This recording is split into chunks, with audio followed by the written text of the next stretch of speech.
You're listening to an Anazao Ministries podcast. It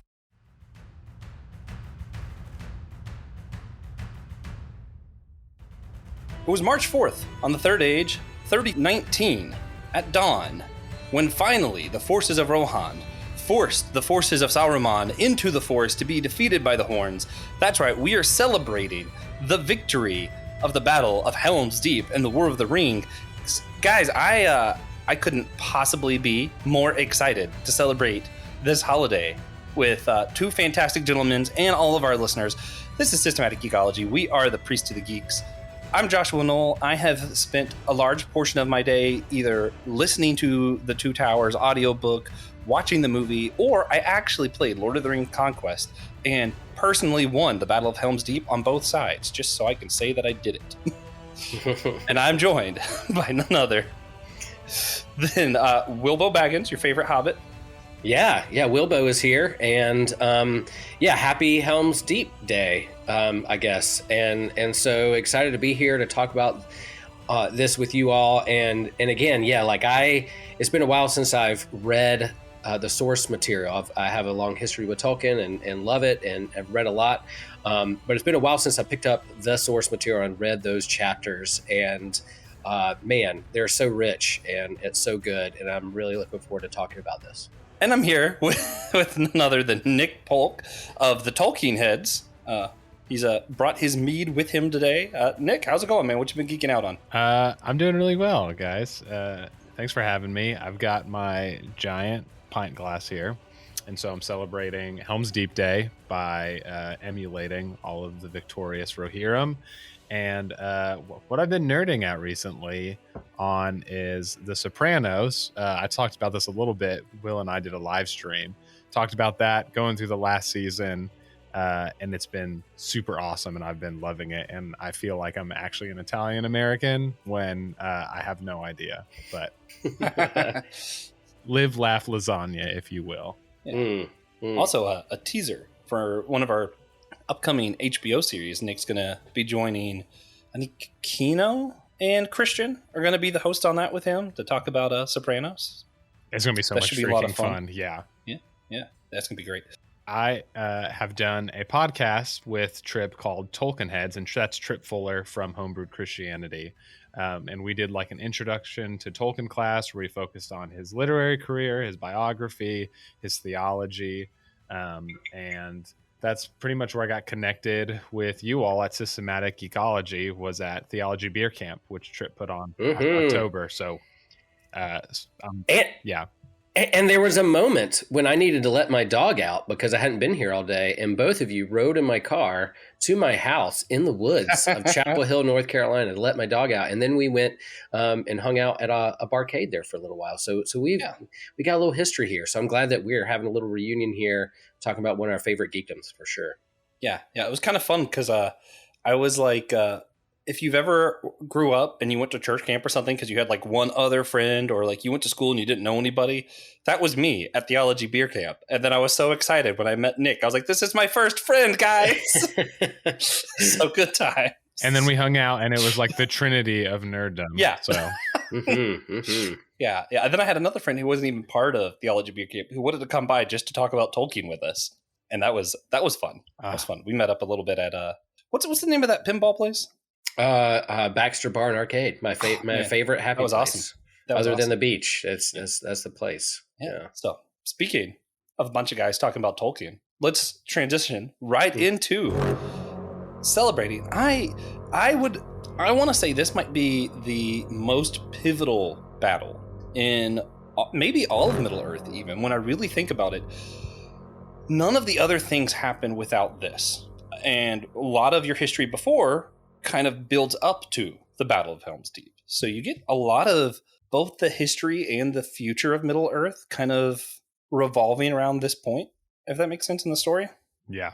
And I'm going to try to do this in a way that both those who aren't like obsessed with Tolkien and those who like this is their 5 millionth time listening or watching Helm's Deep can enjoy this. Yeah, when you talk about being a pivotal battle, I didn't realize until I went back into the book that it's in chapter 7. And the right smack dab in the middle of the book, this battle happens in the middle of the trilogy. So it's like bookended by 2 books, and it's right in the middle. So it really is right there in the very middle of the entire trilogy of this story that Tolkien created. And so yeah, you're right. It's right there in the middle and the hinge point of all things. And when you move from like this understanding of this war and the shadow of Isengard coming to Helm's Deep, and then at the end we'll get to more of this, but like a new dawn that is arising, and the victors come at the break of a new day. Aragorn usually even says there in the chapter, well, we'll see what happens when the new day dawns. And so it is like a new day that has emerged from this story that I just love so much. Yeah. And we're going to try to, like I said, we're trying to do this for everybody, both noobs and some of the people who've been around for a while. So we're going to tell you some about how we were introduced to the story, tell you some about the background, why the battle's important, some of the characters. Then we're going to get, for those who just have been in this for a while, you could skip ahead a little bit if you wanted to. We're going to talk about our favorite passages and how we're celebrating this day. So it'll be a fun-packed one. First things first, I'll throw it to the Tolkien head of us here. Nick, what was your first introduction to specifically the story of the Battle of Helm's Deep? Yeah, the introduction to the actual Battle of Helm's Deep was, so I was in grade school when the Fellowship of the Ring came out, as well as the Two Towers. And my parents grew up in evangelical culture, and they did not allow me to go because it was satanic, obviously, until I showed them that Tolkien was a Christian writer and actually converted C.S. Lewis to Christianity. And my parents were like, okay. So we went to Blockbuster and promptly rented both movies, and we watched both of them back to back. And it was just in time for the Return of the King when it had come out in theaters. So we watched Helm's Deep, and we probably rewatched that battle a million times as I was growing up, and then went and saw Return of the King in theaters as a family. So that was my first introduction. Nice. Yeah, for me, I'm going to save Will, because Will's is probably going to be a little bit different, being that you and I are about the same age when the movies and stuff came out. I wasn't allowed to watch them until the 3rd movie came out, but it wasn't because of witchcraft or anything. My parents were part of the evangelicals that used Lord of the Rings as analogy for all things about the Bible, because clearly it's all about Jesus, and Aragorn's Jesus, Gandalf's Jesus, Sam's Jesus, everybody's Jesus. Amen. In the story. Yeah. But I find this really strange, and like, if there's ever like I feel like it's weird to be like, my parents did this really well. Like, I feel like that's weird coming from your kid, but it was because of violence that they didn't want me to watch it. And it's something that I just find really interesting, because now a lot of your evangelical parents don't care about violence. It's, did they say a naughty word, or did they show someone's breast? And it's like, violence doesn't matter. So at least I got to be happy that they were consistent in saying, this is actually too violent for a kid. So cool. And because they didn't let me watch it, me being the very obedient child I was, said, okay, then I can't get the book because I have no money. But there's this thing at the time called Yahoo, because I didn't know what Google was yet. Oh, yeah. And I started researching and like looking up what Lord of the Rings was. And so a lot of my knowledge really wasn't even from books for the longest time, and just random stuff, articles and stuff that I looked up over time. So yeah, fun stuff. Will, what was your first introduction to the Battle of Helm's Deep? My parents said I couldn't watch it because there's too many orc breasts in the movie, so they didn't. Man, told me those freaking orc boobies, man, they'll ruin it every time.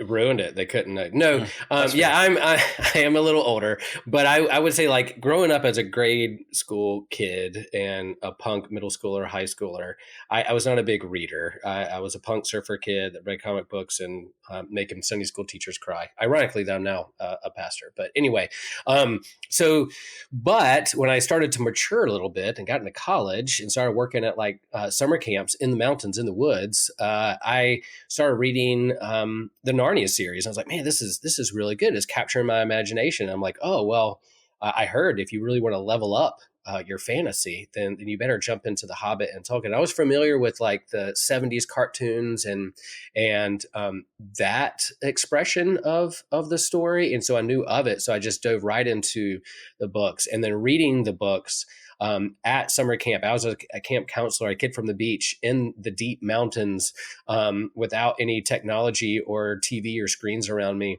was pretty magical. And then eventually, the movies came out, and I just could not wait to see how they would portray this story in movie format, and loved it. And so by the time the second movie came around, there we were in the theaters. And I do remember sitting there watching the movie, loving every minute of it. But for me, that battle takes a really long time in the movie, and the bulk of the movie. And when I read the book, The Two Towers, I literally at the end, when you have Shelob the spider and this kind of cliffhanger, whether Frodo is dead or not, or what is Sam going to do, I literally remember finish reading that chapter and driving immediately to the bookstore to buy the third book so that I could find out what happens next.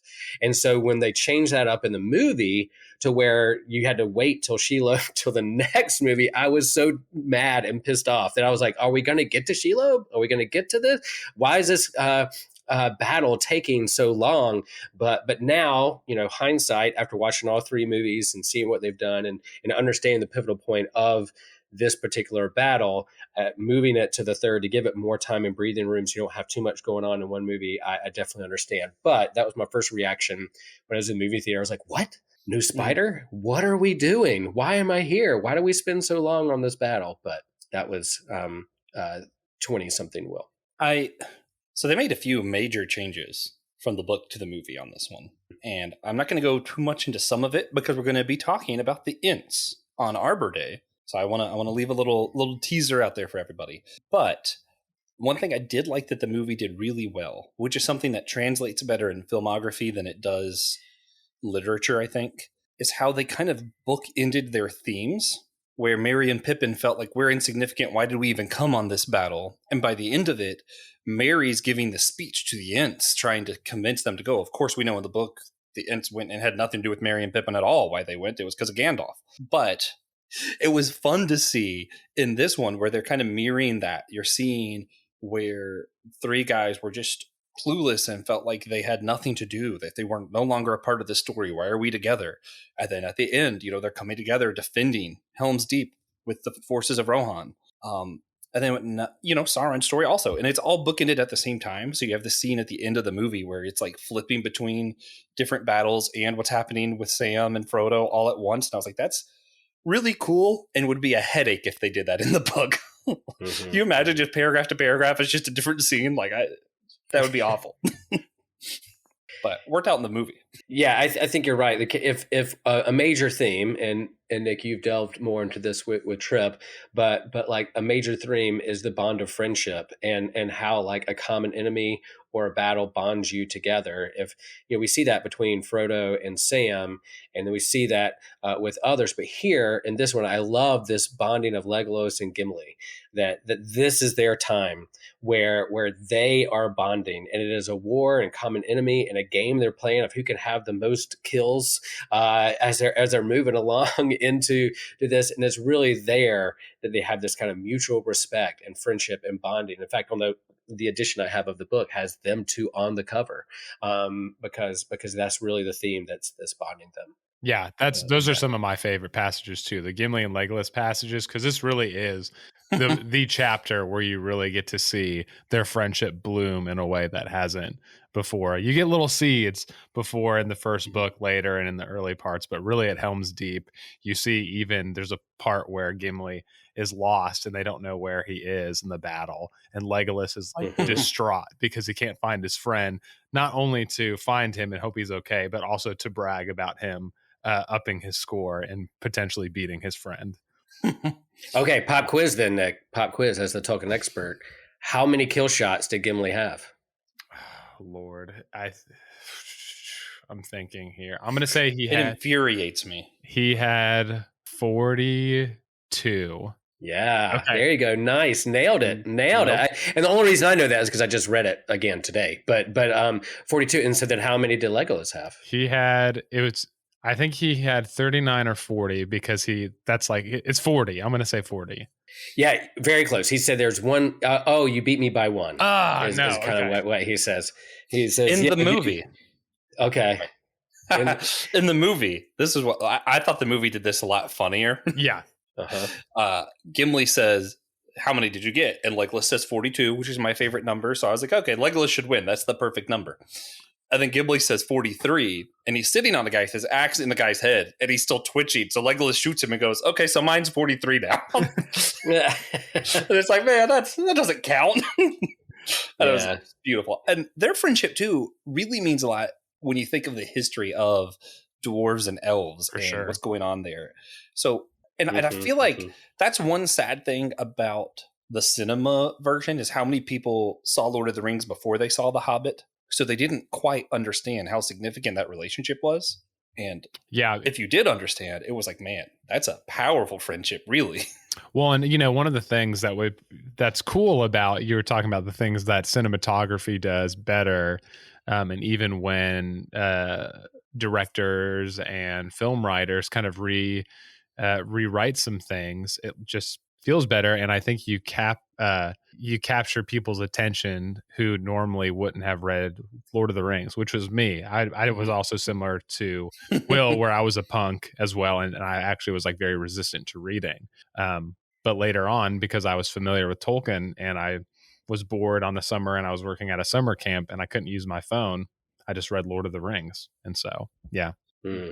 See, my history with reading, I'm dipping just a little bit. I, for a long time, wanted to be a reader because a lot of my family was readers and I just couldn't do it. Yeah. And I didn't realize this because I had ADHD till later. And what's funny is I didn't realize until I found a way that I could read successfully that I realized that it was an ADHD thing. And this is like, it infuriates some people. I have to like take notes or like highlight or like be interacting physically with the book in order to actually stay engaged. Which also where audiobook helps. I can like walk or something. Like I have to be doing something. Yeah, I have to take notes and underline and highlight, even in like just like cheesy young adult fantasy. I don't know. And maybe that's me trying to stay glued in. Maybe I have some ADHD too. But it's just totally flipped. And now I read every day and I read so much and I want to read so much that like when I get like my eyes dilated to have like an eye exam, there was like one day I couldn't read because of my eyesight. I was like, freaking out. What am I going to do? But then I had this kind of epiphany of like, yeah, there are things like audiobooks and things to help others who can't see as well. And there's podcasts and things. So yeah, I think, and if you're gonna get into, I mean, I don't know if Tolkien's like the entrance way for this, but it could be. I like it. I think just his rich imagery and the way he describes Helm's Deep and the way he describes the woods and the air, and there's a chill and a crisp to the air, and they're standing there silently, and even at the end of this battle, like in the book, they're like, yeah, like a black wind or like black smoke waved away by a strong wind. You're like, oh, you can just see the orcs being whiffed away.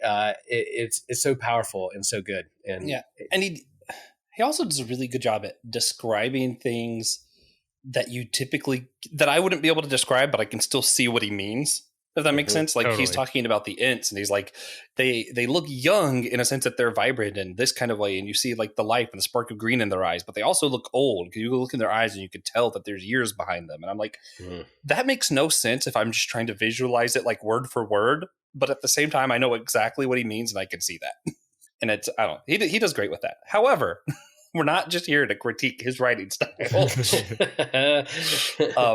We did want to talk some about what leads up to this battle. What is the background? I said that so much of the history of Arda, of Middle-earth, builds up to the Battle of Helm's Deep. And I wanted to talk some about what I meant with that, even getting into, like, who are the Ents? Why do the Ents exist?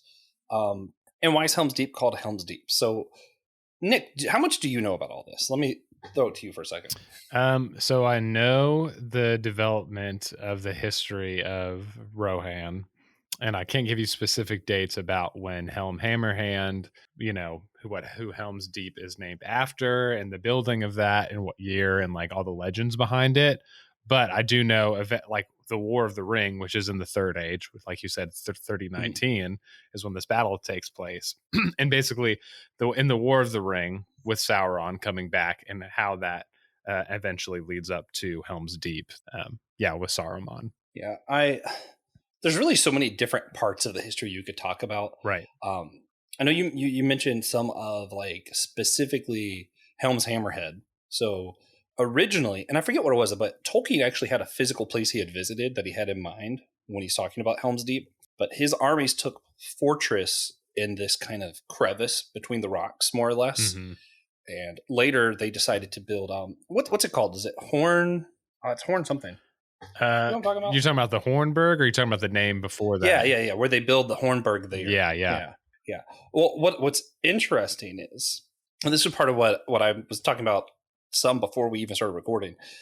The dwarves are who helped fortify Hornburg.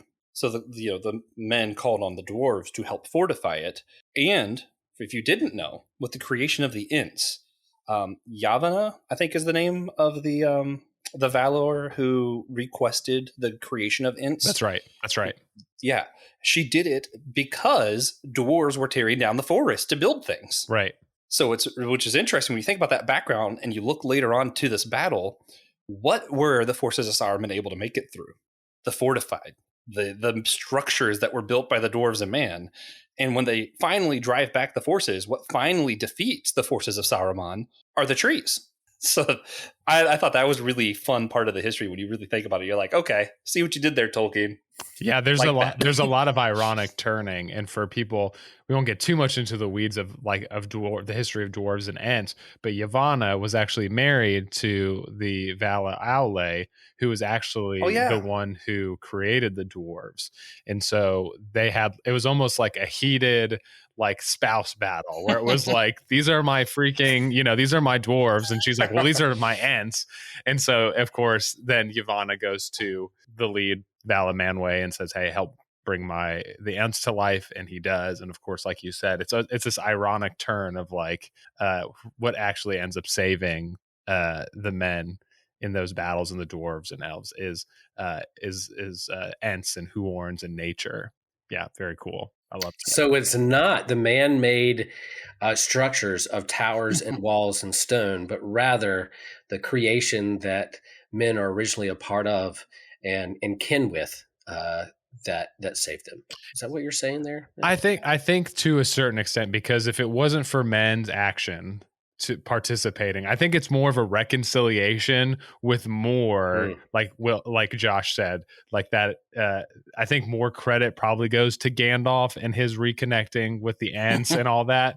But if we didn't have Theoden standing up and risking the lives of the whole population of Rohan, essentially, like the male population of Rohan, it wouldn't have turned out that way. So it's almost like this reconnecting with the original nature, at least in Tolkien's Middle Earth. Now, I can't remember if this part happens in the book or not, but in the movie, what's Saruman's fortress called? Isengard.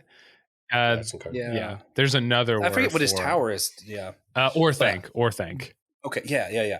They flood it. They break a dam and they flood the area. That's right. And again, I can't. Does that happen in the book? That does. The Ents go and they flood. Yeah. They break dams that Saruman and the orcs made to flood his valley. Yeah. So what I found interesting about that, also getting to the background of this, right? Helm's Hammerhead picked Helm's Deep because it was naturally fortified by the crevices of the mountains, whereas Saruman found a place that didn't work naturally and tried to force it to work by building the dam and everything, which ended up being his downfall.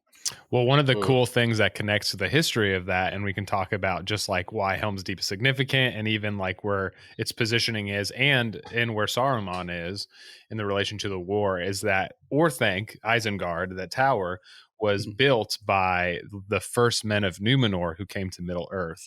Oh, see, I didn't. He ended up it was abandoned, and he awesome. Later occupied it.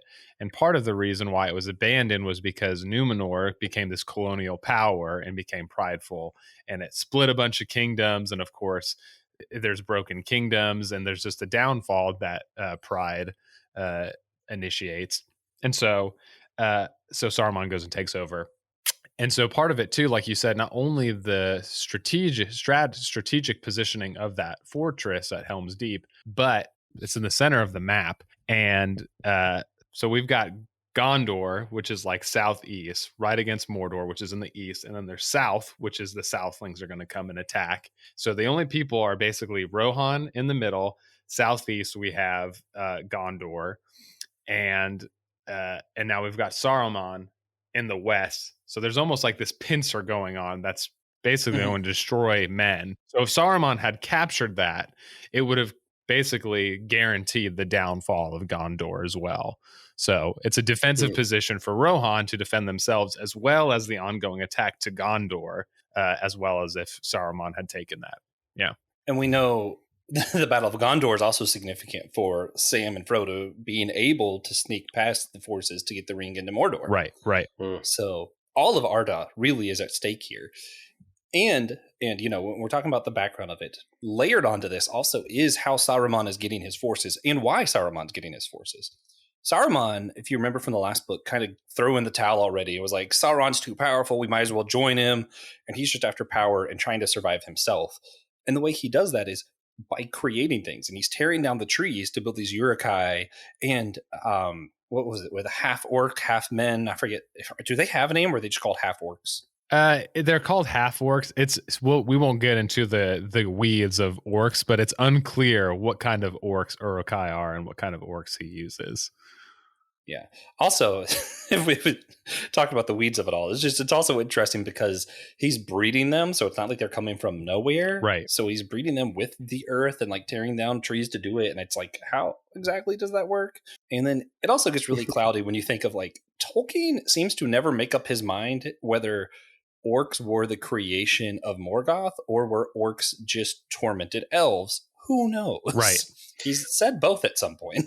And that name Uruk-hai isn't revealed right until this chapter, because at a point they're like, we don't know who they are. They look different, but they're kind of the same. But what's going on? And eventually they cry out who they are in the battle and kind of like almost to like taunt them. Here we are, and we're here to defeat you. And it's then like Aragorn starts showing this kind of leadership that people are like, oh, who is this guy? He's standing up talking to them and speaking about a new dawn and has this kind of strategic plan of how to kind of wrap around and get them from behind. That is pretty amazing to see unfold. But those kind of reveals along the way, that this pivotal moment, this revealing of their actual name and who they are, is right there in the chapter 7 of the Two Towers.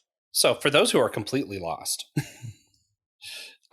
the Battle of Helm's Deep, it takes place after the ring is given to Frodo. So hopefully you know who the main characters are. Frodo and Sam. The Fellowship goes out. Frodo and Sam separate. Merry and Pippin are kidnapped. The other three chase after them. It ends up where Merry and Pippin are with the Ents, and the others end up going to Rohan, find the king was corrupted, get the whole backstory of what's going on with Saruman, and realize they have to defend Helm's Deep. So that's where it's at in the story. From here, as Nick was mentioning earlier, if they don't win this, then Gondor is the next in jeopardy. Right. And that's kind of necessary, like we said, for Frodo and Sam to make it into Mordor. So that's where this is taking place in the overall story. Yeah. Oh, and yeah, also like rereading that chapter, Helmsley, I read this chapter before, the King of Golden Hall, and then you have this kind of like transformation of Theoden and Wormtongue there. And so that had that whole thing leading up to what's going on here. You see how important the king is, King Theoden, is in this story and pivotal point of even that transformation that takes place and breaking free of this kind of like seduction or this evil whispering in his ear. And that whole kind of exorcism, as you might say, frees up to allow this battle to even take place. Yeah. And I know we talked about Saruman and things like that, and even the background, but even more of like, because Theoden's also my favorite, because of almost immediately after he gets uncorrupted, he's like, I got to fix things. I got to get into action, which is crazy. And it was like years that he was, under the will of Saruman at this point. So like Saruman occupied Orthanc, was originally a good guy, for those of you who don't know. And part of the importance of knowing that Orthanc was created by the prideful men of Numenor thousands of years ago is that Tolkien's basically giving us a clue here that Saruman is going to do the exact same thing by occupying that space. And so originally he teams up with Sauron, and Sauron basically backs up Saruman and gives him the resources to build these Uruk-hai and orcs and stuff like that. Saruman then plans to not only defeat the men at Rohan, but then after that happens, he's going to then let Sauron take care of Gondor, so then Saruman can then become more powerful than Sauron and then take over and get the One Ring and becomes powerful ruler in Middle Earth. And so when he's defeated, if you've watched the extended editions of the movies, of the Peter Jackson movies, Wormtongue stabs him in the tower and he falls down, which is a great scene. But Saruman actually runs away, and we encounter him alive at the end of the Return of the King. So he's the books in the movie really are different on that one. Yeah, so he's defeated here for now. Yeah. In the movies, they wrap it up nicely. In the books, what's interesting about him coming back is all of this. We're seeing all this nature versus the industry versus mankind kind of themes, and you see where the hobbits left their peaceful home because what's going on in all of Arda. And then when they come back, they see that the wickedness of industry, of all this other stuff, had made it to their home and is attacking their home. And this, in the books, and they have to defend their home once more to get back to the peaceful life, the good life, more or less. Man, I know we talked about a lot of the characters. I don't think, have we described who the Horns are? We have not. Yet? We have not. So that's actually one of the more interesting things. So the Ents have a clear creation story of how the Ents came to be. And at first they were just like the tree spirits. And eventually they kind of took on different tree forms. And if you read the chapter about Ents, which we're going to talk about on Arbor Day, fascinating what all the Ents look like. It's going to be a lot of fun. I'm going to hold off on some of that. But Treebeard mentions that some of the Ents have become more tree-like and less lively, and they became horns, but also some of the trees become more lively. And what I thought was really fun about that too, again, this is just a teaser for Arbor Day now, but he said it's not necessarily the ones that are, younger or live or more alive. It's not the ones that have rotten wood are the dead ones. It's not about that at all. And that's just a teaser. It's really interesting how Tolkien views what means life for the Ents and the Hurons. For now, I'll just say some of the Hurons are trees that have become more Ent-like. Some of them are Ents that became more tree-like. That's what those are. And I think that if I remember right, the Horns are the ones that are at the Battle of Helm's Deep. The Ents go to Isengard. That's correct. Yeah, that's right. Yeah. So they're actually, to Will's credit, he mentioned this earlier, there technically aren't any Ents at Helm's Deep. And yet I found a reason to talk about them anyway. Yes, you did. They're there in the background. They're backstage, ready to go into action. They're just waiting on that next episode we're going to do. That's right. So other than so we mentioned what's going on with Saruman. We mentioned the Uruk-hai, the Ents, the Huron, even the dwarves' history with this. Which, for those who don't know, men are the only ones in the battle in the books. The movie had elves join them. That doesn't happen. Yeah. We're talking about the book version of the battle. In the book version, what's some of y'all's other favorite characters that's involved in this story? Will, I'll let you go first. For me, rereading it, like, it was hard for me. There's not a lot of names that I like go towards, but it's just the three that are there that are part of the original fellowship. It's like seeing their leadership, seeing them bonding, seeing them pull together and pull other people together, and other people are looking to them and their leadership. Aragon, and then Gimli and Legolas. It's just so captivating. And then there's this thing of like, leading up to it, Gandalf is like, I got a bolt. I have a small errand I need to do. Boom. And he's reunited with Shadowfax, and kind of like, this is what I need to do. So, and if you didn't know, if it wasn't spoiled, if you didn't know all that, you'd be like, okay, why don't he just abandon us now? And there's this kind of confusion of like, he's seen in the wild, there's rumors of him going around. Like, is he Saruman? Is it Saruman out there? Who is this? Because people don't know. It's like Gandalf the White right now. But they call him the White Rider, but then him like emerging back, at the last minute or at the new dawn to help and unite and defeat, all of them coming together. It's just an epic 20-page, like, yeah. again, like, this is like an hour in the movie and 20 pages in the book. But it is so rich. So you need that much time to kind of show what that looks like, in its movie time. And that is why this episode is releasing at dawn on the 4th. I'm going to look up when dawn is.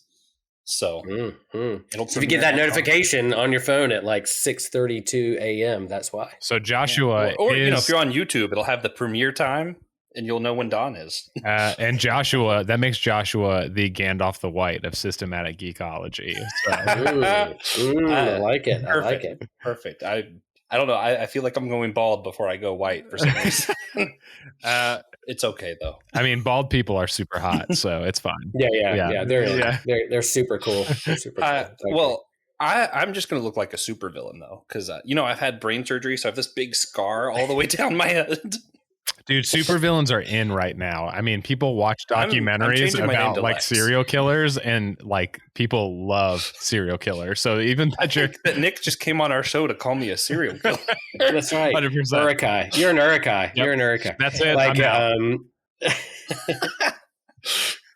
I actually, if I was a serial killer, I think I would specifically only kill Urukai. Oh, nice. Yeah. Other orcs are fine. Right. Urukai, I have a problem with. They're scary. Yeah. Unless they have potential to be redeemed, then you're just an awful person and a serial killer all over again.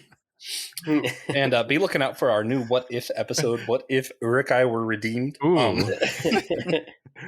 Oh man. Okay, Nick, what were some of your other favorite characters? Did he name all of them? Did Will take them all?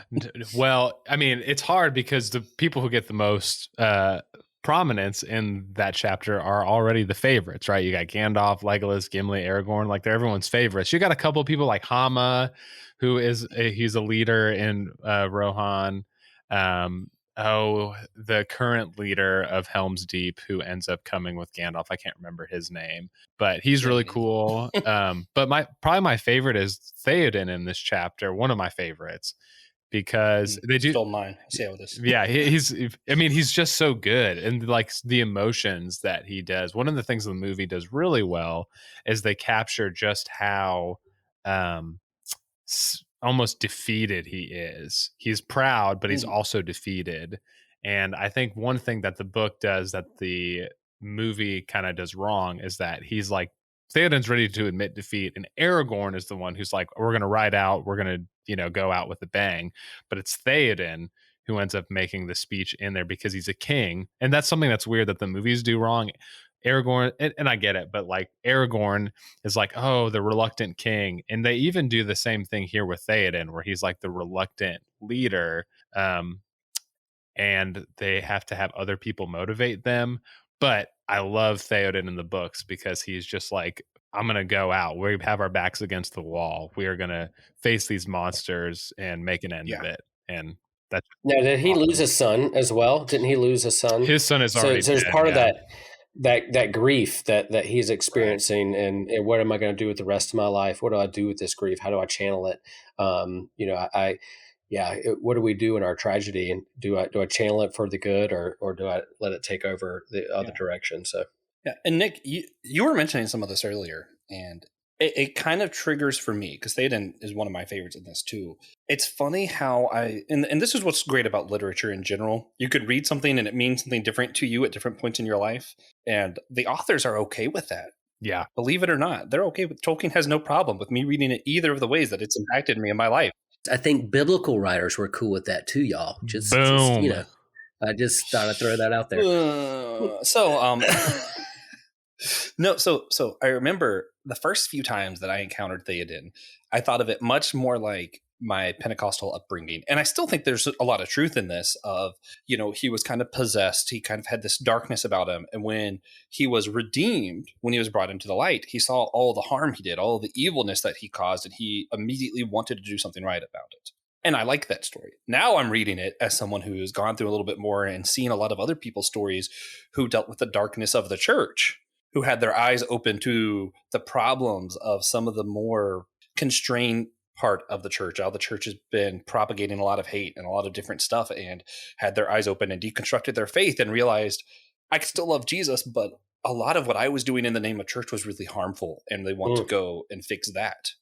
Yeah. And I think this can be read many different ways, but there's a lot of truth there in when you see the light of a situation, you need to fix it. No, I really love you saying that, Josh, because that resonates with my experience. Because I originally went to college to be a pastor and did some ministry afterwards, and I'm now not in that realm anymore. But I was kind of went through what a lot of people in religious education go through or later on, is that I was like, I don't know if I believe this stuff anymore. What is God like? Everything I've been taught is kind of coming to a certain structural end, I guess you could say, to a certain extent. And part of what brought me back to religious reconstruction and trying to figure things out, and like you said, how do I make the change with the positive? I've got my back against the wall, and maybe even the way that I got behind these walls was through privileged colonial imperial means or whatever. And but Tolkien was part of my transition moment that of waking me up to what could be possible in my own experience, and how do I fight those Uruk-hai, those armies, those monsters, if you will, you know. God, that's such a great analogy with the kind of the awakening of Theoden. I mean, like Gandalf's walking into, they have to give away all their weapons. They have to strip all their weapons. But like Gandalf is like, you're going to take away an old man's staff? I got to lean on this thing. And they're like, okay, you can hold on to your staff. But it's that staff that goes in that shines the light while they're there. And then Theoden, doesn't he go out on the ledge and he kind of breathes in the fresh air and looks at the field? He looks at like the homeland and the nature, and he's like, there's something that needs to happen. There's a reawakening there. That's so rich, and that I think it does touch to whether it's religious trauma emergent out of it, or therapy, or a realization of kind of not just an enlightenment, but seeing things through new eyes and new lens, and healing taking place. Very rich. That's a very rich image. I love that. Yeah, Nick, thanks for sharing. And to build off of what you kind of were talking about there too, disarming themselves going into it. And even when you see Gandalf does not threaten Theoden. He threatens the one who is harming him. Yeah. And so many times, again, this works both ways, right? When I think about my Pentecostal and Baptist brothers or whatever, and how sometimes we go about ministry, sometimes we want to attack the sinner with Bible verses and tell them why they're sinners and why they're bad people. And I'm like, okay, but that's actually not how Jesus did that. You actually disarm yourself and find common space and love them to God. You don't threaten them to God, you know? And then on the other hand, there's a lot of us who have gone through this and seen the harm that some of the church does. And we think the best way to battle it is to throw Bible verses at them and tell them, you know, this is how Jesus would handle that. That's not, you know, this is anti-biblical and you're a bad person and you're a racist and whatever other name you want to throw on there. But attacking them actually is not how you help them see the light. Instead, it is finding those things that has a grip on them, attack those things, and approach them with gentleness. It's something that came out to my attention recently. I think it's in 1 Peter, that verse that says, defend your faith, you know, be strong and prepared to defend your faith or whatever. And I always hear that part of the verse and never the thing that goes right afterwards where it says, yet do this with gentleness and reverence. There you go. Yeah. And it's like, why is that part never mentioned? Yeah, and that whole second verse of like John 3:16, God so loved the world, and then 3:16, so not to judge or condemn the world. There's another verse right after it, and kind of reflecting on just the overall themes of Tolkien is that's like, what do you do with evil? Do you let it get away with it, or do you confront it? And then like, yeah, that's the discernment process, is how do you confront it? But then when it's within us, or we're doing those things to harm other people, we then have to confront it within ourselves, or have a community hold us accountable to that as well. And I imagine Will could probably speak to this better than either of us could. It's harder when you've been the king or the pastor, right? And you realize that I've actually was the leader that allowed this darkness to surround the people. And what is my response to this? We are now at the brink of war because I've been blinded. What is my response to this? And that's I just imagine that being extra challenging. You know, if you're not the king and you're just like, oh man, I messed up. Good thing someone was protecting me. But if you're the one calling the shots, and now an entire group of people are in jeopardy because of your actions or have been harmed because of you, what do you do then? Yeah. Heavy is the head that wears the crown, for sure. Yeah. Yeah, I don't understand why people want to be pastors. People who are like, oh, I've always wanted to be a pastor, make no sense to me. Like, I like when I hear the stories of people who are like, I kind of just ended up being a pastor. I'm like, yeah, that makes sense. It does make sense of like, I wanted. Yeah, being a kid who hated reading and had a fear of public speaking and got self-conscious in big, large groups of people together. You know, guess what I do every Sunday? Yeah, that's something. Irony how that kind of. But yeah, there's a con that comes through that. But then there is a sense of like, And the reason I'm a pastor is just the love of people and shepherding and exploring the deep questions that people wrestle with. So that gateway for me was like the big questions in theology with youth ministry and being a church camp counselor and walking with kids and hearing their stories and being able to open their eyes to the expanding the universe and the world that they are in, and capturing a sense of imagination and love of God. And then that eventually expanded that you could do those things in congregations and with people and large groups of people. And so that's what keeps me going. Yeah. The ins and out, and people can be awful things, do awful things, and people do weird things when they're scared or grieving. And just understanding that stuff, that's hard to carry with you, but you don't do it alone. You have a group community bonded together to help each other out. And so Theoden didn't defeat or have the victory of Helm by himself. He had a whole army, he had people, he had leaders, he had different groups, he had diverse group of people, a dwarf, an elf, a human, a wizard, not just all my same group behind my wall who look like me and have the same color skin as me, but like a different group of people. They're working together as a team. And I think that makes a difference. And if our churches and communities look like that, that would make a difference. I love that. And one thing Tolkien takes for granted in this story that a lot of people seem to just not understand, that I just want to this is one of those truths that if you could beat someone over the head with the truth, this would be one of the ones I would want to do it with, is people actually don't distrust a leader who admits that they were wrong. Right. You know what I mean? Like the fact is he saw the light and said, oh man, I messed up. I think called on his people and said, hey, I messed up. We need to defend this together. And they respected him for it. They didn't, they're like, oh man, he was wrong once. Bump this guy forever. I think that the fact that you're harping on that, Josh, specifically in these passages, it just makes you such a close reader of Tolkien, and also, Will, it makes you a good pastor. And obviously this is based on what Tolkien's words were, but Tolkien even writes a letter about he was a dedicated Roman Catholic his whole life, and he basically came up with like a Latin term for like the ideal priest. And I can't remember the Latin, but it's basically the humble priest is essentially what it comes down to. The one who basically stumbled upon it or doesn't believe that he deserves the position. And it's in one of his letters specifically. Yeah. And what's crazy about Tolkien too is all of his experiences allow him to write this better. So you see like his Catholic background, his theology allowing him to develop what brought the king to realize they need to fortify Helm's Deep immediately. Then you see his history with war in World War II, where he's able to describe the war and use the war tactics in such a way where it's like actually accurate to what old war styles would have been like when you were doing sword and shield kind of stuff. And it's like, oh man, that's actually real tactics.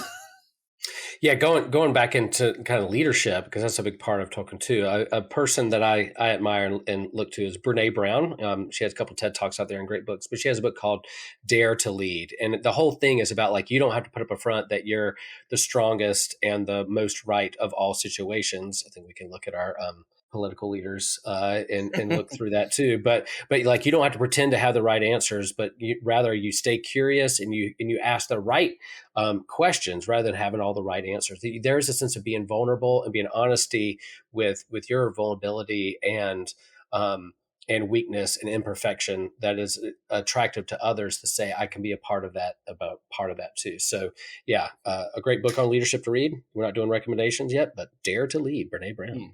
Well, while we're doing midway recommendations, also, whether you agree with his final stance or not, just completely ignore the actual subject matter. Look at the story of Barack Obama. He writes some of his testimony on how he changed his mind legally about same-sex marriage, but not necessarily theologically. And then later he kind of develops his theology, and just kind of watching how he's able to change his mind and challenge his own thinking. Regardless of if you agree with where he comes down at the end, that's the mark of a good leader. Really being able to rethink yourself and question yourself and leading people to understand, hey, I changed my mind. So let's do it this way now. And, just being open to being wrong. Man, you didn't know you were going to start something when you said the humble pastor, did you? I did. I really didn't, and I think that we're talking about leadership, and you had mentioned some of the war tactics and we're talking about good leaders, and now Barack Obama, who, was the former general, the what is that? I don't even know the right terms. I'm a terrible citizen. That's funny. Commander-in-Chief. Yeah, Commander-in-Chief. There it is. Yeah. I just think it was really funny that I had such a good transition. And then we just derailed ourselves.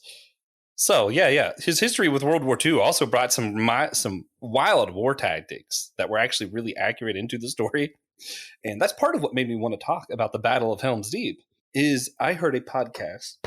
One of my favorite podcasts is Advisory Opinions. It's a legal podcast, but they brought Brett Devereaux on once, and they discussed battle tactics in our favorite fantasy literatures, because that's what he writes about, is like battle tactics and how accurate some of our other stories are. I really enjoyed hearing him discuss how how they do it in Game of Thrones. No war has ever been thought that way ever. That's not how it works. Said that he was like, but Lord of the Rings, super on point. And like he was comparing how the orcs did the Battle of Helm's Deep to different battle tactics that we know of from like the Middle Ages. And I was like, man, okay. And that had me like rewatching the movie, rereading the books and going, oh, wait, yeah, no, actually, from what I know of like Roman culture even, no, it makes a lot of sense that this is how it would be done. Well, someone who just finished binging like all of Game of Thrones, all 8 seasons, and how prevalent like walls are, and zombies and other creatures, monsters climbing walls, defeating walls, tearing down walls. The whole time I'm thinking like, yeah, Tolkien did this first. Steve, Tolkien did this first. He didn't need like 3 seasons. He just needs like 20 pages. That's right, and it becomes even more epic than an entire series on HBO. Yeah. Yeah. But we are not here to do the verses of Lord of the Rings verse Very true. Game of Thrones. Mostly because that wouldn't be fair. But also, no, it is interesting. When you see even in the movie, the way the shields interlocked so that it's like a square, that's actually how Roman shields worked. Mm. So the fact that Peter Jackson went into that much detail, building onto what Tolkien already wrote and did, I was like, man. No, I'm glad, because this battle scene is pretty epic. I love that, because I've only kind of dabbled in some of Brett Devereaux's writings, and I first heard about him through the Prancing Pony podcast, which they specifically broke him out for the Helm's Deep chapter when they were reading. Perfect. But maybe we'll get him on our show. You should. He probably would come on. Based on what I've seen his blog posts and stuff. But he, but just going back to how hyper real Tolkien tried to make everything, and how we can even connect that to his own experience as a World War I vet. And he, obviously was very familiar with battle tactics. He would have had to been familiar. He probably was taught. He had to go to lectures taught by war historians and scholars of battle tactics. And so he would have probably been familiar. I mean, most definitely, at least with Roman culture and classical, Greek culture, but then probably through his material or military education would have also probably had to learn about the history of development of battle. And so, yeah. Which it's why you see where like, I honestly think it's easier for me to see it in the movie than it is for me to read it in the books, even though I know it happens in both places. But like where you see when they fall back, when, recruit, not, what's it called? You're talking about with the not ladders? backups. Oh. Yeah, well, no, when new people come in. Oh, reinforcements. My brain's just... Reinforcements. Yeah, when reinforcements come in and all that, like you see it in all of the battles of Arda when he talks about it. And it's like, actually, no, that makes perfect sense. Gandalf randomly going off and getting somebody and it taking overnight is how that would have worked. Like, it's like, oh, wow, that's, Yeah, I mean, I guess the history of war, like you always have the front line who are like just sitting ducks, and then you have like the reinforcements, those who get in the game last. Yeah. But I guess in kind of present day, like war tactics, I guess Tolkien didn't have to worry about like spy balloons or anything like that. Yeah, none of that. So true. Okay, just one. Yeah. But maybe flying Nazgul fell beast. That's true. That's true. There you go. I love it. Yeah. But I mean, even to like the methods they used to get through the walls, the way animals were used in war, which that's actually just as a completely different thing. If you just do a study on how animals have been used in war, like even like rhinos and pigs, weird. Humans come up with some really weird stuff, guys. If you look to later on in Return of the King, for those of you who want to get super nerdy with Brett Devereaux, he actually when Tolkien talks about the mustering of Rohan to go and do the whole epic battle to save Gondor with their cavalry, he specifically talks about the different types of horses that they had to travel and how they set up camp. And it's like almost 100% accurate to how military cavalry functioned and traveled. Oh yeah. So much thought went into that kind of stuff. And this is why some of this is important too. Even just the general understanding of the importance of war. We talked a lot about how without this, Gondor might have fell, right? Yeah. And the impacts that would have for that, and kind of the chain effect. And that's what a lot of people forget when we think about war. Current day, for example, Ukraine is a big deal, not because of Ukraine, but because of China, but because of Taiwan, because of all the other things that happen. And that's something our political leaders now are thinking through is not, oh, we need to do the most good in the world, because there's so many other countries starving who've gone through war and stuff that we don't get involved with. The reason we care so much about this is because of the chain effect. What does this battle mean for the next battle? Right. And that's where, not in the book, because in the book, the Ents were going to go anyway. But in the movie, Merry stands up and he asks the Ents, he's like, how can you not go? You're part of this world too, aren't you? And that's the thing with Ukraine right now, where we're asking ourselves, like, how can we not be involved? We have to care what happens. Global consequences revolve around these battles. And I love that you tied it back to like how relevant it is, because Tolkien talked about how reading fantasy, we call it escape, and he talks about it not as an escape from not like he calls it don't mistake escape with the flight of the deserter, but with like the escapee from the prisoner of war. So saying like the world we live in, that these are almost like safe havens. But then he also talks about it inducing a sense of recovery in us. And we talked a little bit about it around, religious journeys and things like that. But like you were talking about, is that when Merry and Pippin, even in the movies, right, are saying, when Merry says, are you part of this world? Like it applies to like, okay, these things happen in this story and people have to make really hard decisions. And it's not just good and evil. It's not black and white. Like you said, there's chain reactions that happen even in Tolkien.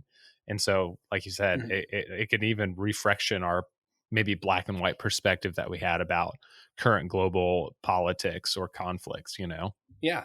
Yeah. When you go to the gas pump, not thinking, oh man, our political leaders, or why are we doing, whatever. Think, you know what? I'd actually be willing to pay another 25 cents a gallon if it stops the things from happening with China and Taiwan that will end up making things worse for everybody.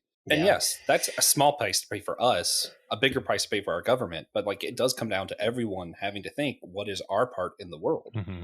Yeah. And again, like, how making this relevant to our own lives. Is it fantasy? Is it escape? Is it entertainment? Sure. But that's kind of what we have to do with systematic ecology, is these things we love and geek out on eventually lead down a road. If you go deeper and dig down beneath the surface a little bit, it will apply to your lives, your journey, what's going on in your world and in your relationships and the communities that you inhabit and are entangled with. And that's pretty important stuff. Yeah. And yeah, it's just interesting how all it ties together in the story and how much it relates to real life. And one thing, C.S. Lewis, we talk about Tolkien. I like to talk about C.S. Lewis a lot too. And he talks that he has this like doctrine of imagination. I bring this up a lot because I think it's so powerful. And he says, a lot of times our minds, our reasoning isn't actually what helps us. Sometimes it acts as a guard and it keeps us from thinking about new ideas. And what imagination does is sneak past the guard so that you can see some bigger truths that you wouldn't have seen if you let your reasoning get in the way. Sneaky past that sentinel. I get it. Yeah. So with that, I wanted to give us all a chance to talk about, do you have a favorite passage specifically from the Helm's Deep section? I'm going to cheat a little bit. So I'm going to go first because I'm cheating. Because it's not specifically during the battle. And it's not specifically about Helm's Deep. So I'm super cheating. But it's when Treebeard in the book, and this doesn't happen in the movie, which is why I'm going to bring it up again on Arbor Day. He's making the decision for the trees to get involved, which includes the Huron going to the Battle of Helm's Deep. So it's not completely unrelated. But when he's making this decision of them getting involved, he says, "Of course, it is likely enough, my friends, likely enough that we are going to our doom, the last march of the Ents. But if we stayed at home and did nothing, doom would find us anyway, sooner or later. That thought has long been growing in our hearts, and that is why we are marching now. It was not a hasty resolve. Now at least, the last march of the Ents may be worth a song. Aye," he sighed. "We may help the other peoples before we pass away. Still, I should have liked to see the songs come true about the Ent wives. I should dearly have liked to see Thimbrethel again. But there, my friends, songs like trees bear fruit, only in their own time and their own way, and sometimes they are withered untimely." I love that quote. He's talking about, this might be our last chance to be involved, and this might be our song. It's not the song that we wanted. We had other songs. He liked the idea of his song being this love song where he found the Ent wives, but instead he said, maybe my last song is this, that we are able to do some good in the world. And I would argue if the Ents don't go to Isengard puts out more reinforcements, the Battle of Helm's Deep may not have been won. Agreed. So I'll say that this is still an important part of the Battle of Helm's Deep. 100%. Love his it. decision. Yeah. Also, I like the song's withering part, because I'm like, man, how many times do we listen to like old media or something? We're like, man, that aged poorly. Yeah, or a song that you love, and then like after about 50 times listened, you're like, I cannot listen to that again. Like, I hate this song now. I hate this song so much, but you loved it before. What's funny to me is like, I forget what the name of the song, but it's like the Suicide Hotline song that came out like a few years ago. Oh yeah, Hotline. Are you talking about Hotline Bling? No. Like the name of the song was the 1-800 number that was the Suicide Hotline. Oh really? And it had like the whole music video. God, it was a really popular song at the time. But I can't think of how it went. But the only reason I feel like it aged poorly, like the video for the song was a guy coming out to his parents, and like it was like really like traumatic. But the hotline has changed now, so the name of the song is the old hotline number that's no longer the number for Suicide Hotline. So it's like, man, that's tragic. I'm gonna send you guys the link, and you're gonna know the song. It was a very popular song for a while. Okay. It was by Logic.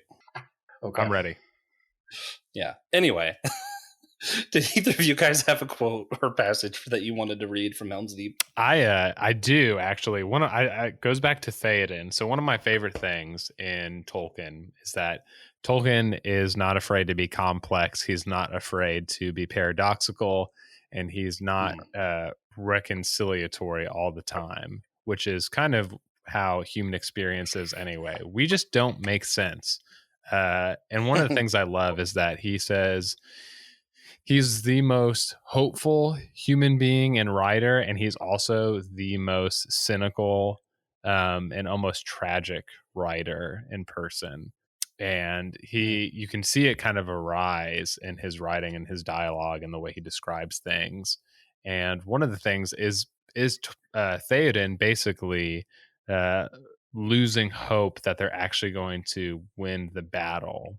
And so in Tolkien's mythology, everything's in a history of decline. So there's going to be ultimate victory at the end, but not until the entire world goes to complete garbage. And so here's Theoden kind of, I guess, just musing on about that reality in his current situation.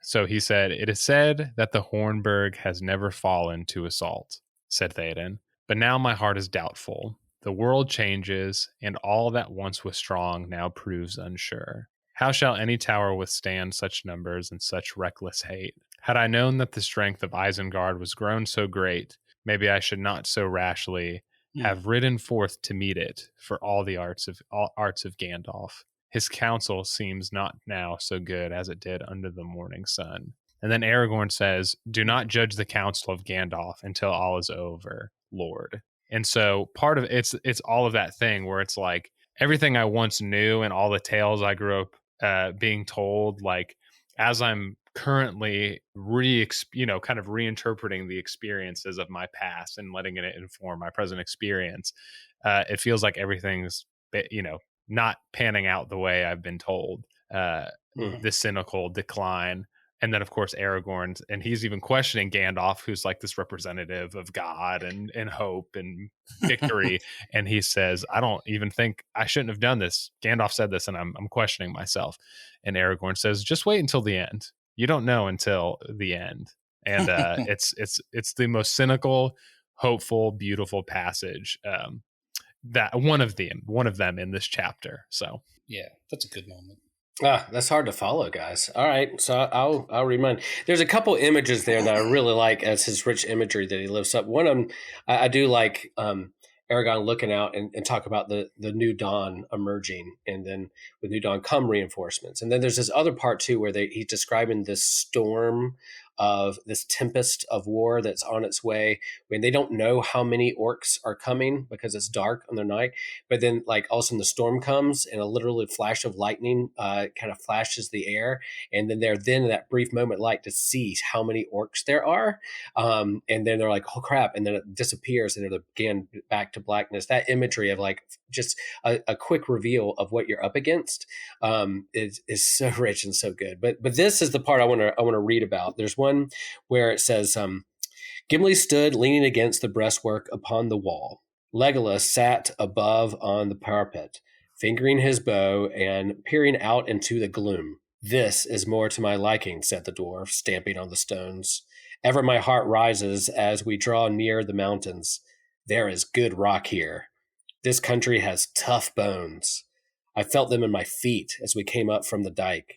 Give me a year and 100 of my kin, and I would make this a place that armies would break upon like water. I do not doubt it, said Legolas. But you are a dwarf, and dwarves are strange folk. I do not like this place, and I shall like it no more by the light of day. But you comfort me. So you see their emergence of their friendship, but more and more where things are expendable or thrown away.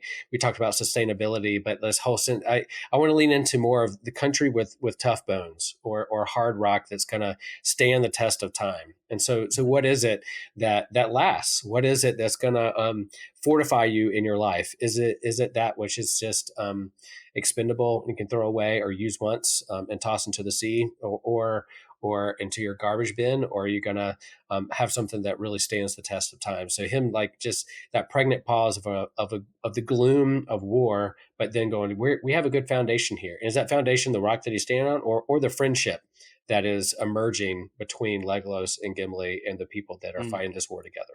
So good. It makes me think when we're talking about like the land. One of the funniest, like not to step on our Arbor Day episode again, but. Good Lord. One of the funniest that so many times. God, I'm so excited. I get so excited to talk about Lord of the Rings that I'm like, it's like when I go to my family in Kentucky and we're eating breakfast, talking about what we're going to do for dinner. That's how I feel about Lord of the Rings. I'm like, I'm doing this episode, talking about the next time we're going to talk about Lord of the Rings. But he, Treebeard, he's talking to the hobbits and he's like, I guess you would call this a hill. Funny thing though. It was around way before you. You think it would have named you. Yeah. I just thought it was so funny. I'm like, yeah, Treebeard. Why did the hill name us? Just funny stuff. Another quote I really liked from the movie that wasn't in the book was, and it's because, they portrayed Theoden a lot differently. But when he was being kind of hesitant when it seemed like the battle was going to be lost at Helm's Deep, he looks out and he goes, so much death. What can man do against such reckless hate? I just like the verbiage, the reckless hate. Yeah. And then Aragorn responds with, come on, ride on, let's go. Like Aragorn's response to this deep question about death and reckless hate is, let's ride on, let's fight it. Yeah, sure, yeah, it's overwhelming, there's nothing we can do, so let's fight it. Time to ramble on. That's it. And that's something that I don't know, it really speaks to me where I'm kind of like that, where I'm very nihilistic sometimes, where I look at this world and I'm like, man, yeah, it's complete darkness. There's nothing we could do to change it. So let's try. Yeah. It's like, yeah, it makes no sense, but let's try. Got to do something. Man, yeah. Everything about this was so powerful. And I know we've gone through a lot of different topics, but so much still hinges on the fact of this story was all contrasting, and we've mentioned it so many times, I'm not going to go back over it, but the contrast of industry, of man-made things, to that stuff that lasts, whether it's friendship, whether it is nature, the trees, the mountain versus the dam, like I don't know. I think there was a lot of Tolkien to that, where he very much wanted to get more back to like some of the simple stuff, and it's kind of anti-industry. I'm not anti-industry. We're recording a podcast, but I still think there's a lot of truth to that. And I wonder if Pastor Will could speak to the balance maybe we should get between industry and allowing the trees to speak. Yeah, I think the balance there is like, how are we being good stewards of what we're entrusted with? Yeah, we're created. I think the whole point of like us being created in the image of God isn't that like God has two eyes, two ears, and a bald head like me, but like this ability to love and create, be a co-creator in the midst of the creation that we inhabit. So yeah, we're called to create, and part of the artistic thing are perhaps industry or technology. Technology has been just a godsend and a blessing in the midst of a pandemic with my church, and staying connected and viewing online and creating an online digital community where we can stay connected with one another. But if that's all there is, and you kind of go just bury yourself behind that solely, then you miss the other part of like human connection in the flesh with one another face to face. So there's a balance. And I think how we're being good stewards, and I guess the pride and the human tendency to create tools into weapons, or to create like products for consumption and to get richer. For me, that selfishness, that's the ebb and flow of what we're looking at here, and you can see that within Tolkien too. Like the creation of Isengard, and the creation of things is like a corruption and a hunger and lust for power, rather than how do I make the other better and a part of the community that I'm a part of. So it boils down to kind of like a theology, philosophy of how I'm being a good steward of what's entrusted to me. Plus, it is always just funny to see another creation of Numenor get flooded. But so true. And to find out more about that, go to watch Rings of Power. So true. Yeah. But no, I mean, speaking to that though, I go to Ecclesiastes is what I'm thinking of where the writer writes, there's a time to tear down, there's a time to build, there's a time to weep, there's a time to laugh. I think there is a time for these things. And that's where, again, we go to global consequences. If all we're doing is tearing down trees, there's I forget what it was. There's a certain type of tree that we need to build some of the chips that run Teslas and PS5s and all of that. And we came dangerously low to none of them for a while. And that's why you couldn't get a PS5 for a really long time. And that's where, talking about global consequences, I strongly believe if you're going to tear down, you have to build up. Right now, I would say, for every tree we cut down, let's build two. I think if we had the whole time, every time we cut something down, planted another tree, we wouldn't be in such a terrible predicament right now. I don't think industry itself is evil. I think industry, while we neglect the creation God gave us, is evil. So yeah, let's move forward. Let's do industrial things, but let's also take care of and nurture the planet that we've been entrusted with. Yeah, and I love that passage of Ecclesiastes. I've preached a lot on that at memorial services and funerals, because it captures this kind of both and of life and death, heartbreak and hope, and it kind of goes through all the things. It gives permission. There's a time for war, but notice the last word that is expressed in that poem. It goes through every kind of imaginable thing that humans experience, but the last word is peace. That's the last word. So if we're building towards that, if that is your final word, where is that peace? Whether it's when you take your last breath, or whether you come to peace with your own kind of demise, infinitude, or what you're searching for in the world, the last word that this kind of existential philosopher in Ecclesiastes is articulating, is the last word in that poem is peace. And that's sort of the end of the War of the Ring. It's sort of the end of the trilogy, really, is they destroy this ring that symbolizes selfishness, industry, all these other things. And it means peace for Arda. And to solidify that message, when they come back, they see Saruman tearing up the Shire with these things, these weird creations he built.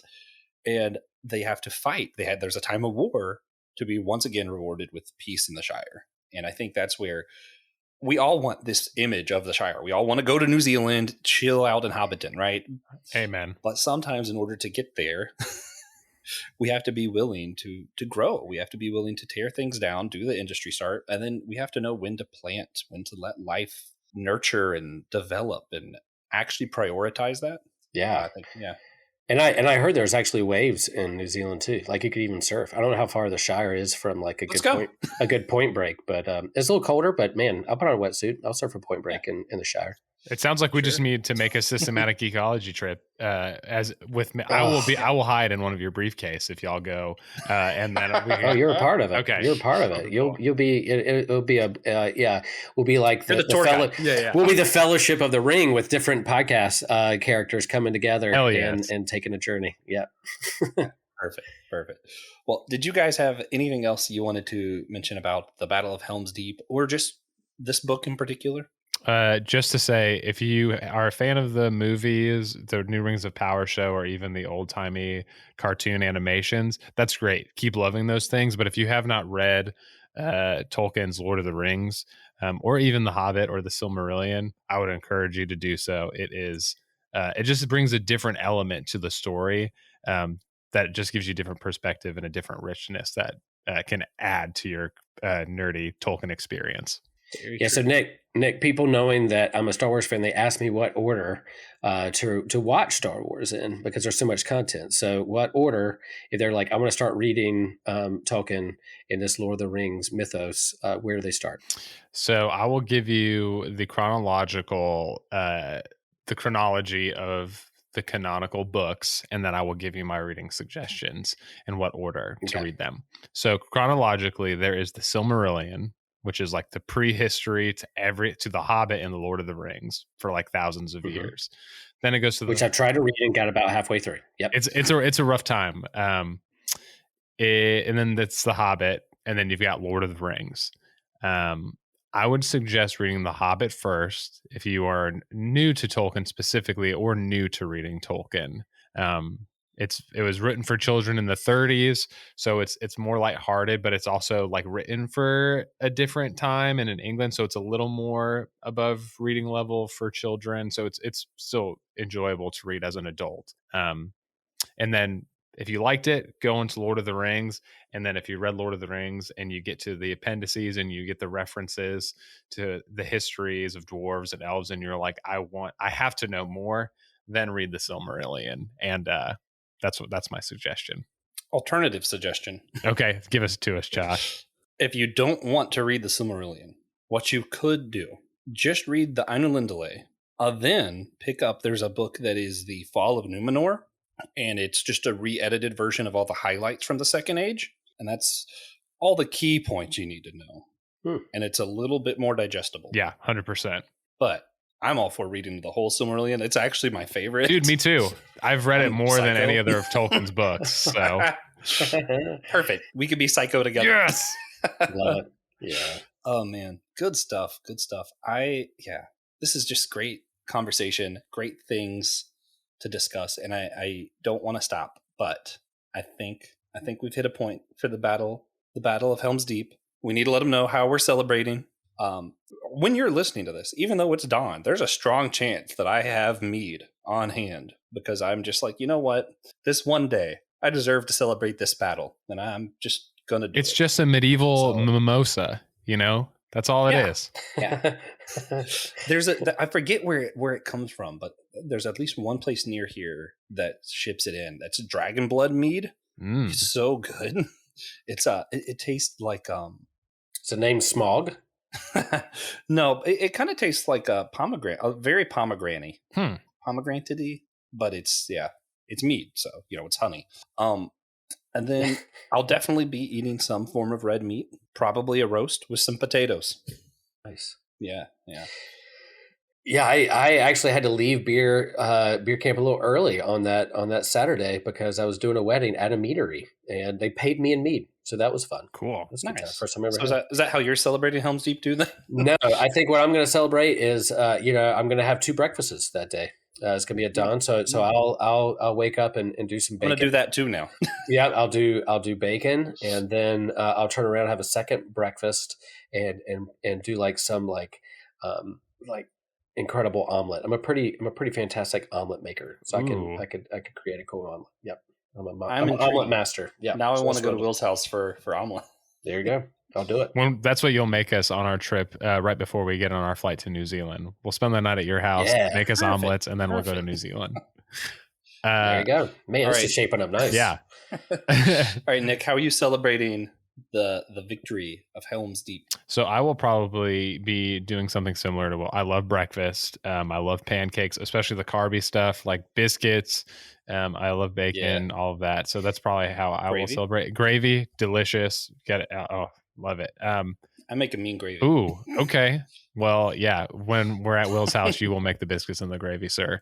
And first breakfast and second breakfast. That's right. And I love coffee. And I am a coffee nerd. So I will barista for you and make you a delicious cup of coffee. So I will be having way too much coffee. I don't know. It depends on, it's the 4th, right? Is that when is that? Is that a Monday or something? It's a Saturday. I think it's a Friday. It's Saturday. So Perfect. I will be in the afternoon. I will definitely be having a meat. Yeah, I will be having my pint glass and doing something hobbity. Beautiful. Also, be looking out for Nick to join Drinks with Teach episode sometime in the future. Talk about his barista habits. That'd be fun. Dude, I love coffee. We can talk about that's the other thing. I love Tolkien, I love coffee, and I love punk rock music. So anything. We could go for hours. Man. Yeah. I could go on about Helm's Deep if I was allowed to talk more about the Ints. This would have been a much longer episode. So again, tune back in for Arbor Day. Guys, let's go ahead and wrap this one up.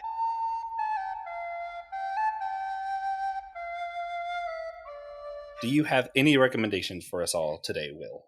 Yeah, going back to kind of like the transformation and evolution of experience and reconstruction, deconstruction, vulnerability, those kind of things. Pete Enns, who was at Theology Beer Camp, put out a new book called Curveball, When Your Faith Takes Turns You Never Saw Coming, or How I Stumbled and Tripped My Way to Finding a Bigger God. I'm about a few chapters in, and it's amazing. It's in his voice, it's in his style, very disarming, and being just honest about the transformations and evolutions that we take in with our human experiences, and that we are humans in process, and so that's a reality we need to embrace. Yeah, he his book How to Actually Read the Bible, something like that. I forget how it goes, but that was a big part of my faith journey when I was about to just let go of my faith, and I was like, wait a minute, maybe I am reading this thing wrong. There you go. Yeah.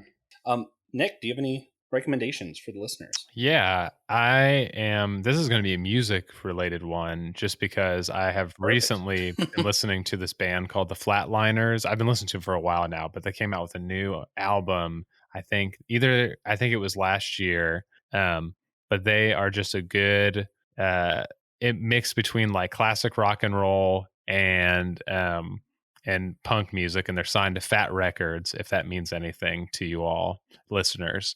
But it's a good way if you are interested in looking for new music recs. It's easy to listen to. It's not like some of what you think of with punk. So anyway, if the Flatliners, the one album I would recommend starting with is Dead Language, my favorite Flatliners album. Fantastic. Man. I was just going to say too, you had said I did Tolkien Heads class.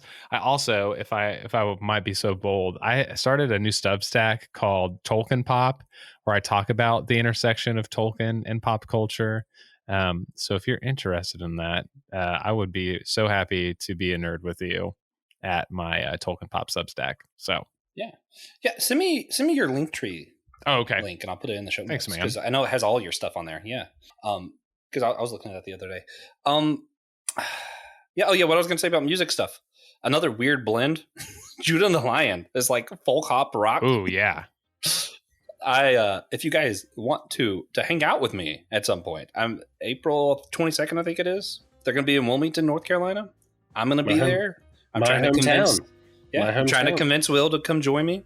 Yeah, so you might get to see both of us. Okay, I need to make a trip up there. So yeah, I'm always like trying to get more people to check out like Judah and the Lion and other Passenger songs other than Let Her Go, because that's the only one anyone ever knows.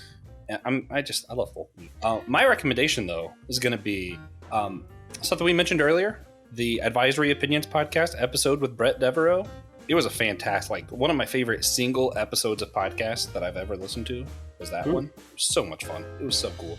All right, guys. Well, that being said, if you want to hear more from Will and I, go to systematicgeekology.org. You can hit the host tab. Both of our names are there. We also have a guest tab if you want to see our other guest episodes. I know Nick's going to be guesting on a few others, Sopranos talk, all the other things that we're going to be doing. And of course, we need you all to do one very important thing for us, and that is to remember that we're all a chosen people, a geekdom of priest.